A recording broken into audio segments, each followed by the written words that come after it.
Hello everyone, welcome to our news. So friends, आज की इस न्यूज़ में हम एक इम्पॉर्टेंट न्यूज़ को कवर करने वाले हैं।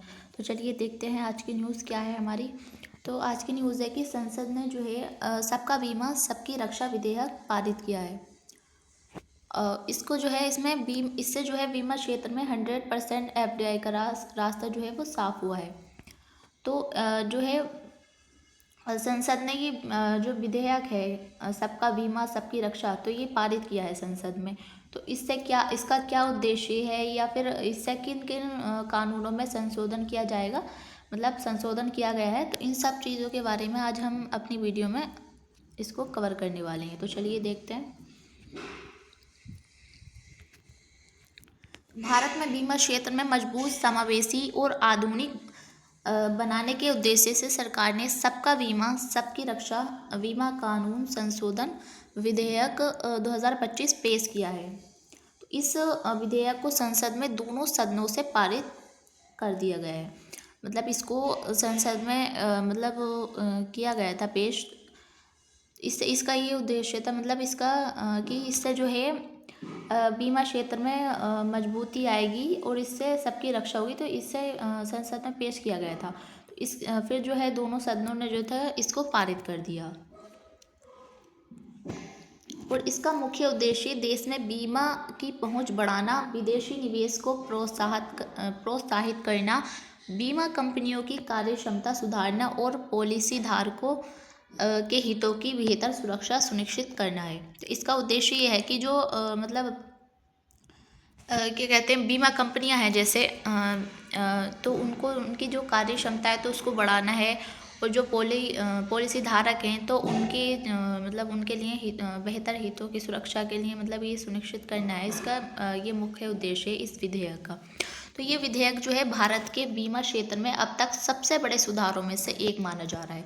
तो अब तक जो भी बीमा क्षेत्र में जो भी विधेयक आए थे, उनसे जो है सबसे बड़ा सुधार माना जा रहा है ये बीमा क्षेत्र में। अब देखते हैं कि इस विधेयक का उद्देश्य क्या है। तो इस विधेयक का लक्ष्य बीमा क्षेत्र से जुड़े पुराने कानूनों में बदलाव कर उन्हें वर्तमान ज़रूरतों के लिए अनुरूप बनाना है। मतलब कि जो ये विधेयक है, इसका ये सबसे मेन मुद्दा ये है कि जो बीमा क्षेत्र है उसमें जो पहले जो कानून थे, मतलब जो बीमा कानून थे, तो उनको जो है दोबारा से उसमें बदलाव करके उसको अब जो है वर्तमान की ज़रूरत है, क्या ज़रूरत है, उनके अनुरूप जो है बनाना है। इसके माध्यम से देश के हर नागरिक तक बीमा सुविधा पहुंचाना। तो इसका ये भी उद्देश्य इससे ये होगा कि देश को हर जितने भी नागरिक हैं तो उनको जो है वहाँ उन तक जो है बीमा की सुविधा पहुंचाना। और बीमा बाजार में प्रतिस्पर्धा बढ़ाना, पूंजी निवेश को बढ़ावा देना, नियामक व्यवस्था को अधिक प्रभावी बनाना। तो इन सारे जो जैसे लक्ष्य हैं तो इनको हासिल करना है। अब हम देखते हैं कि इससे किन किन कानूनों में संशोधन किया गया है। तो इस विधेयक के तहत 3 प्रमुख कानूनों में संशोधन किया गया है। तो चलिए देखते हैं क्या है प्रमुख 3 जो प्रमुख कानून है जिसमें संशोधन किया गया है। तो सबसे है कि पहला बीमा अधिनियम 1938। तो इसमें जो है बदलाव किया गया है और संशोधन किया गया है। और सेकंड है भारतीय जीवन बीमा निगम LIC अधिनियम 1956। और थर्ड है बीमा विनियामक और विकास प्राधिकरण अधिनियम 1999। तो इन तीनों जो अधिनियम है, ये तीनों जो कानून हैं, तो इन तीनों में जो है संशोधन किया गया है इस विधेयक के माध्यम से। इन संशोधनों से बीमा क्षेत्र की संरचना को जो है अधिक लचीला और व्यवहारिक बनाया गया है। तो इन जो संशोधन है इससे जो है जो अब विधेयक बीमा क्षेत्र की जो संरचना है तो उसको और भी ज़्यादा अच्छा प्रभावी बनाना है, इसका ये उद्देश्य है। अब हम देखते हैं कि बीमा क्षेत्र में 100% जो FDI की अनुमति है तो वो कैसे दी गई है। तो ये विधेयक का सबसे महत्वपूर्ण प्रावधान ये है कि ये जो विधेयक है जो संसद ने अभी पारित किया है, सबका बीमा सबकी सुरक्षा, तो तो उसका ये महत्वपूर्ण प्रावधान ये है कि अब बीमा कंपनियों में 100% प्रत्यक्ष विदेशी निवेश FDI की अनुमति दी गई है। तो इसमें जो है 100% जो है FDI की अनुमति दी गई। तो पहले ये सीमा जो थी वो 74% थी, मतलब जो FDI की जो सीमा थी तो पहले वो 74% थी। तो अब जो है इसके माध्यम से 100% जो कंपनियों बीमा कंपनियों में जो है 100% FDI जो है की अनुमति दी गई है। अब हम देखते हैं इससे क्या प्रभाव होगा, मतलब जो FDI को ये 100% जो कंपनियां हैं तो उनको 100% जो FDI दी गई है, तो उसके क्या प्रभाव होंगे। तो उससे ये होगा कि विदेशी कंपनियों को जो है पूरी तरह से भारत में निवेश कर सकेगी। जो विदेशी कंपनियां हैं तो वो भारत में पूरी तरीके से वो भारत में जो था वो निवेश कर सकेंगी। और दूसरा है कि बीमा कंपनियों को अधिक पूंजी मिलेगी। तो जो बीमा कंपनियां हैं तो उनको और भी ज़्यादा जो पूंजी है, मतलब पैसे, मतलब पूंजी है तो वो मिलेगी उनको। और तकनीक और बेहतर सेवाएं आएंगी, जो नई तकनीक आएगी और जो बेहतर सुविधाएं हैं, सेवाएं हैं, तो इसके माध्यम से वो आएंगी। और ग्राहकों को जो है अधिक विकल्प मिलेंगे, ग्राहकों को जो है चूज़ करने के लिए अधिक जो है विकल्प मिलेंगे। तो इसके ये प्रभाव हैं। अब देखते हैं कि पुनः बीमा कंपनियों के लिए क्या राहत है।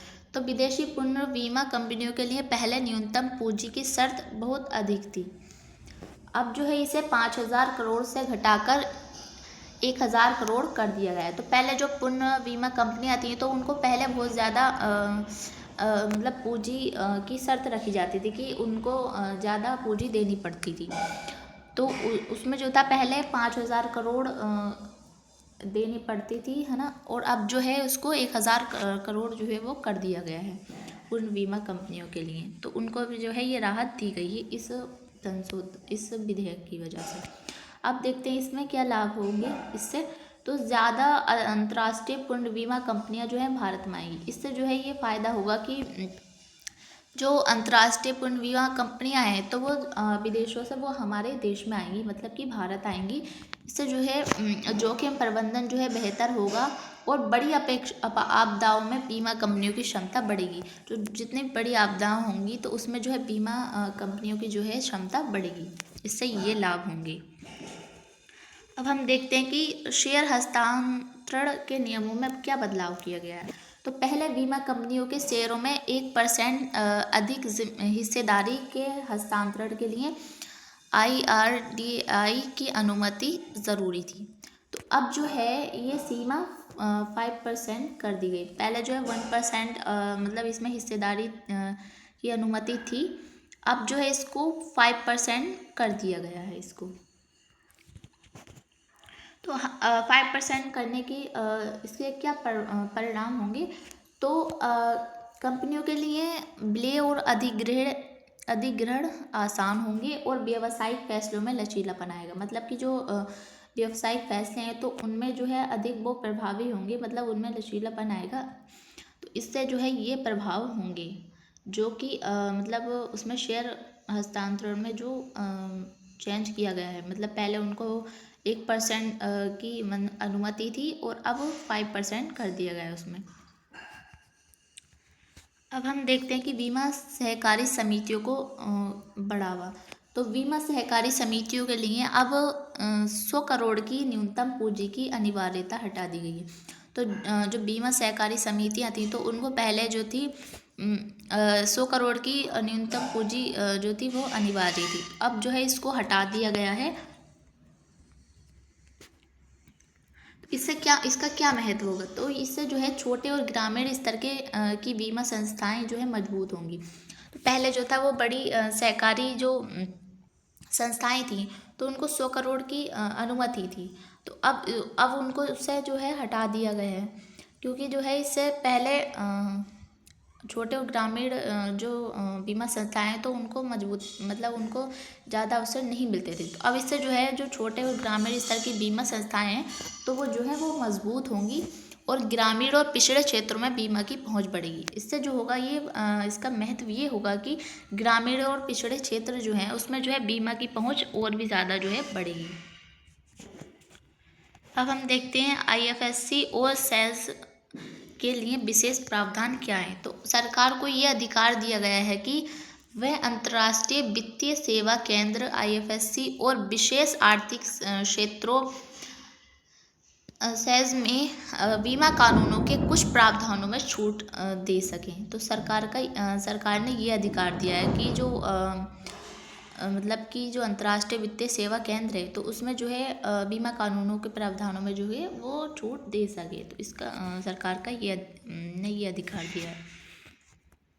तो इसका क्या उद्देश्य होगा, तो भारत को इससे जो ही होगा, भारत को वैश्विक बीमा केंद्र बनाना। इससे जो है भारत को जो है भारत जो है वैश्विक बीमा केंद्र बन सकेगा और जो है अंतर्राष्ट्रीय निवेश को जो है आकर्षित करना। इससे जो है अंतर्राष्ट्रीय जो निवेश है, मतलब जो पूंजी आ रही है विदेशों से, तो उससे उसका जो वो भी जो है आकर्षित होगी इससे। इसका ये उद्देश्य है। अब हम देखते हैं बीमा मध्यस्थों की विस्तृत परिभाषा क्या है। तो अब बीमा मध्यस्थों में शामिल होंगे बीमा ब्रोकर, थर्ड पार्टी एडमिनिस्ट्रेटर और managing general agent, insurance repository. तो ये जो है ये सारे ये जो है इस मतलब बीमा मध्यस्थों में ये जो है ये सारे शामिल होंगे।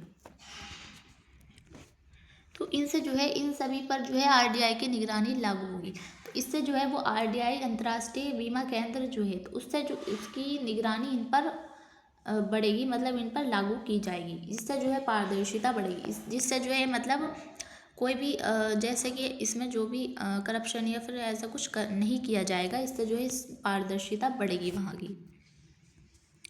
अब हम देखते हैं IRDAI की शक्तियों में वृद्धि। तो IRDAI को अब अतिरिक्त अधिकार दिए गए हैं, जैसे कि पॉलिसी धारकों के हितों के खिलाफ काम करने वाली कंपनियों पर कार्रवाई। जो पॉलिसी धारक है तो उनके जो खिलाफ जो काम करने वाली कंपनियां हैं तो उन पर जो है कार्रवाई की जाएगी। बोर्ड को भंग करने का अधिकार और एजेंटों और मध्यस्थों के कमीशन को नियंत्रित करना। तो इसका ये मतलब इससे ये होगा, इससे जो है नियामक व्यवस्था और जो है वो और भी ज़्यादा जो है मजबूत होगी। अब हम देखते हैं कि पॉलिसी धारक शिक्षा एवं संरक्षण कोष क्या है। तो इस विधेयक में जो है पॉलिसी धारक शिक्षा एवं संरक्षण कोष की व्यवस्था की गई है। तो जो विधेयक है तो इसमें पॉलिसी धारक और संरक्षण कोष की व्यवस्था की गई है। इसका उद्देश्य ये है कि लोगों में जो है बीमा के प्रति जागरूकता बढ़ाना और पॉलिसी धारकों के अधिकारों की रक्षा करना। तो इसका ये उद्देश्य है। अब जो है सबका बीमा सबकी रक्षा विधेयक भारत के बीमा क्षेत्र में एक ऐतिहासिक और दूरगामी सुधार है। इससे न केवल विदेशी निवेश और इस प्रतिस्पर्धा बढ़ेगी, बल्कि ग्रामीण और कमजोर वर्गों में बीमा की पहुंच बढ़ेगी। इसका ये उद्देश्य है कि इस सबका बीमा सबकी रक्षा विधेयक का ये है कि भारत में जो ग्रामीण क्षेत्र हैं या कमजोर वर्ग हैं वहाँ तक जो है बीमा की पहुँच सुनिश्चित होगी। और साथ ही RDI को मजबूत बनाकर पॉलिसी धारकों के हितों की सुरक्षा को प्राथमिकता दी गई है। कुल मिलाकर ये विधेयक भारत को एक मजबूत, पारदर्शी और समावेशी बीमा बाजार की ओर ले जाने वाला महत्वपूर्ण कदम है। इससे जो है इससे भारत के जो इस विधेयक का भारत को एक मजबूत और बीमा बाजार की ओर ले जाने वाला जो है एक मजबूत कदम। इससे जो ग्रामीण क्षेत्र और जो पिछड़े वर्ग हैं तो उनको जो है वहाँ तक बीमा की पहुँच हो सकेगी। इसका ये उद्देश्य है। इसमें जो है सबको प्राथमिकता दी जाएगी। तो आज की इस वीडियो में हमने इस न्यूज़ को अच्छे से कवर किया। तो आई होप आपको ये न्यूज़ अच्छे से समझ आई होगी। तो आज के लिए इतना ही, मिलते हैं किसी और वीडियो के साथ। तब तक के लिए बाय, थैंक्स फॉर वॉचिंग।